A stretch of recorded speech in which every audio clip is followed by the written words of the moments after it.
जुगल किशोर सोने एवं हीरे जवाहरात बनाने एवं बेचने का काम करता था। उसकी दुकान से बने हुए गहने दूर दूर तक मशहूर थे। लोग दूसरे शहर से भी जुगल किशोर की दुकान से गहने लेने आते एवं बनवाने आते थे। चाहे हाथों के कंगन हो, चाहे गले का हार हो, चाहे कानों के कुंडल हों, उसमें हीरे एवं सोने की बहुत सुंदर मीनाकारी होती कि सब देखने वाले देखते ही रह जाते। इतना बड़ा कारोबार होने के बावजूद भी जुगल किशोर बहुत ही शांत एवं सरल स्वभाव वाला व्यक्ति था। उसको इस माया का इतना रंग नहीं चढ़ा हुआ था। एक दिन उसका कोई मित्र उसकी दुकान पर आया, जो कि अपनी पत्नी सहित वृंदावन धाम से होकर वापस आ रहा था। तो उस मित्र ने सोचा कि चलो थोड़ा सा प्रसाद अपने मित्र जुगल किशोर को भी देता चलूं। उसकी दुकान पर जब वह पहुंचा, तब जुगल किशोर का एक कारीगर एक सोने एवं हीरे जड़ित बहुत सुंदर हार बनाकर जुगल किशोर को देने के लिए आया था। जुगल किशोर उस हार को देख ही रहा था कि उसका मित्र उसकी दुकान पर पहुंचा। जुगल किशोर का मित्र अपने साथ वृंदावन से एक बहुत सुंदर लड्डू गोपाल, जिसका स्वरूप अत्यंत मनमोहक था, साथ लेकर आया था। जब उसका मित्र दुकान पर बैठा तो उसकी गोद में लड्डू गोपाल जी विराजमान थे। जुगल किशोर लड्डू गोपाल जी के मनमोहक रूप सौंदर्य को देखकर अत्यंत आनंदित हुआ। उसने अपने हाथ में पकड़ा हुआ हार उस लड्डू गोपाल के गले में पहना दिया एवं अपने मित्र को कहने लगा कि देखो तो सही, इस हार की शोभा लड्डू गोपाल के गले में पड़ने से कितनी बढ़ गई है। उसका मित्र एवं जुगल किशोर आपस में बातें करने लगे। बातों बातों में ही उसका मित्र लड्डू गोपाल को हार सहित लेकर चला गया। दोनों को ही पता न चला कि हार लड्डू गोपाल के गले में ही पड़ा रह गया है। जुगल किशोर का मित्र अपनी पत्नी सहित एक टैक्सी में सवार होकर अपने घर को रवाना हो गया। जब वह टैक्सी से उतरे तो भूलवश लड्डू गोपाल जी उसी टैक्सी में रह गए। टैक्सी वाला एक गरीब आदमी था, जिसका नाम बाबू था, जो कि दूसरे शहर से यहाँ अपने परिवार का पालन पोषण करने के लिए टैक्सी चलाता था एवं वह टैक्सी लेकर काफ़ी आगे निकल चुका था। आज उसको अपने घर वापस जाना था, जो कि दूसरे शहर में था। जब टैक्सी लेकर बाबू अपने घर पहुंचा तो उसने अपने टैक्सी के पिछली सीट पर देखा तो उसका ध्यान लड्डू गोपाल जी पर पड़ा, जो कि बड़े शाही तरीके से पिछली सीट पर गले में हार धारण करके सुंदर सी पोशाक पहनकर हाथ में बांसुरी पकड़े हुए पसर कर बैठे हुए हैं। बाबू ये देखकर एकदम से घबरा गया कि ये लड्डू गोपाल जी किसके हैं, लेकिन अब वह दूसरे शहर से अपने शहर जा चुका था, जो कि काफ़ी दूर था एवं वह सवारी का घर भी नहीं जानता था। तो वह दुविधा में पड़ गया कि वह क्या करे, लेकिन फिर उसने बड़ी श्रद्धा से हाथ धोकर लड्डू गोपाल जी को उठाया एवं अपने घर के अंदर ले गया। जैसे ही अपने घर के अंदर प्रवेश किया, उसकी पत्नी ने उसके हाथ में पकड़े लड्डू गोपाल जी को देखा तो इतने सुंदर स्वरूप वाले लड्डू गोपाल जी को देखकर उसकी पत्नी ने झट से लड्डू गोपाल जी को अपने पति के हाथों से ले लिया। उसकी पत्नी, जिसके 8 साल शादी को हो चुके थे, उसके अभी तक कोई संतान नहीं थी, लेकिन गोपाल जी को हाथ में लेते ही उसका वात्सल्य भाग जाग उठा। उसकी ममतामयी एवं करुणामयी आंखें झरझर बहने लगी। ममतावश एवं वात्सल्य भाव के कारण ठाकुर जी को गोद में उठाते ही उसको ऐसे लगा जैसे अपने ही बच्चे को गोद में उठाया है। उसके स्तनों से अपने आप दूध निकलने लगा। अपनी ऐसी दशा देखकर बाबू की पत्नी मालती बहुत हैरान हुई। उसने कसकर गोपाल जी को अपने सीने से लगा लिया एवं आंखों में आंसू बहाते बोलने लगी, अरे बाबू, तुम नहीं जानते कि आज तुम मेरे लिए कितना अमूल्य रत्न लेकर आए हो। बाबू कुछ समझ नहीं पा रहा था कि मेरी पत्नी को अचानक से क्या हो गया है, लेकिन उसकी पत्नी तो जैसे बावरी सी हो गई थी। वे गोपाल जी को जल्दी जल्दी अंदर ले गई एवं उससे बातें करने लगी। अरे लाल, इतनी दूर से आए हो, तुम्हें भूख लगी होगी। एवं उसने जल्दी जल्दी मधु एवं घी से बनी चूरी बनाकर एवं दूध गर्म करके ठाकुर जी को भोग लगाया। उधर जुगल किशोर ने जब अपनी दुकान पर हार को ना देखा तो उसको याद आया कि हार तो ठाकुर जी के गले में ही रह गया है।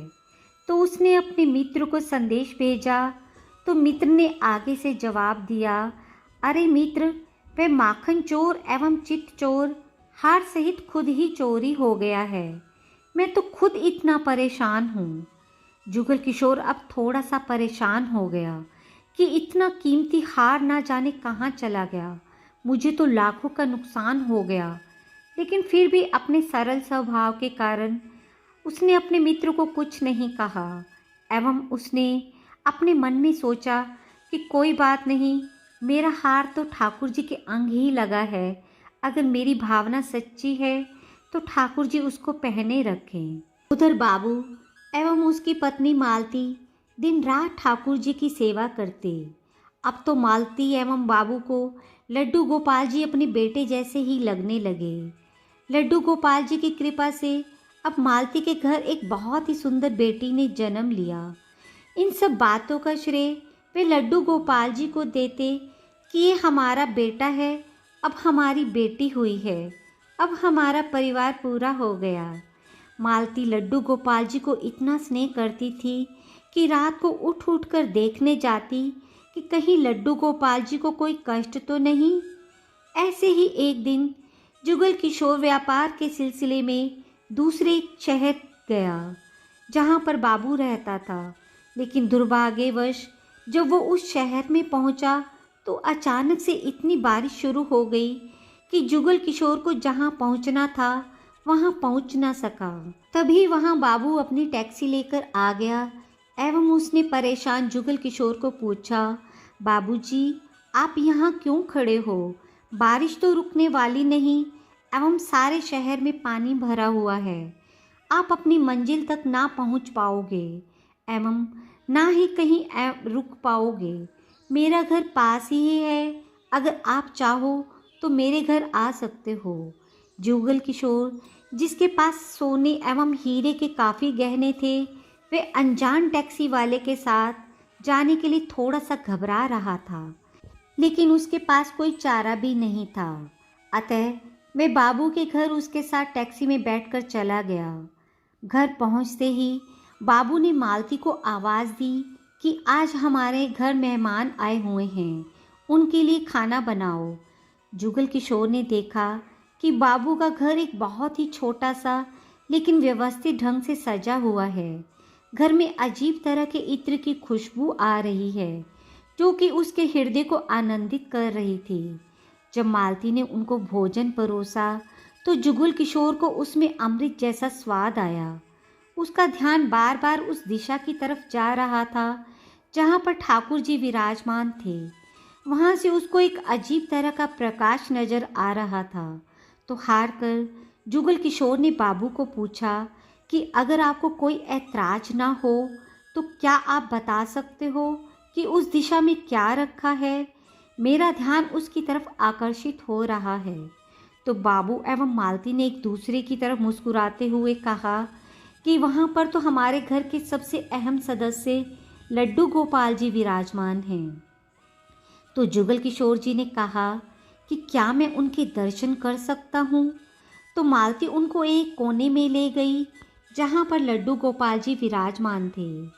जुगल किशोर लड्डू गोपाल जी को एवं उनके गले में पड़े हार को देखकर एकदम से हैरान हो गया। ये तो वही लड्डू गोपाल है एवं ये वही हार है जो मैंने अपने मित्र के लड्डू गोपाल जी को डाला था। जुगल किशोर ने बड़ी विनम्रता से पूछा कि ये गोपाल जी तुम कहाँ से लाए? बाबू, जिसके मन में कोई छल कपट नहीं था, उसने जुगल किशोर को सारी बात बता दी कि कैसे उसको सौभाग्य से गोपाल जी मिले एवं उनके घर आने से हमारा दुर्भाग्य सौभाग्य में बदल गया। तो जुगल किशोर ने कहा, क्या तुम जानते हो कि जो हार ठाकुर जी ने गले में पहना है उसकी क्या कीमत है? तो बाबू एवं मालती ने बड़ी विनम्रता से हाथ जोड़कर कहा कि जो चीज़ हमारे लड्डू गोपाल जी के अंग लग गई, हम उसका मूल्य नहीं जानना चाहते एवं हमारे लल्ला जी के सामने किसी चीज़, किसी हार का कोई मोल नहीं है। तो जुगल किशोर एकदम से चुप हो गए एवं उसने मन में सोचा कि चलो अच्छा है, मेरा हार ठाकुर जी ने अपने अंग तो लगाया हुआ है। अगले दिन जब वे चलने को तैयार हुआ, बाबू उनको टैक्सी में लेकर उनकी मंजिल तक पहुंचाने गया। जब जुगल किशोर टैक्सी से उतरा एवं जाने लगा, बाबू ने उनको आवाज़ लगाई कि जरा रुको, ये आपका कोई सामान हमारी टैक्सी में रह गया है। लेकिन जुगल किशोर ने कहा, मैंने तो वहाँ कुछ रखा नहीं। लेकिन बाबू ने कहा, ये बैग तो आपका ही है। जब जुगल किशोर ने उसको खोल कर देखा तो उसमें बहुत सारे पैसे थे। जुगल किशोर एकदम से हक्का बक्का रह गया कि ये तो इतने पैसे हैं जितनी कि उस हार की कीमत है।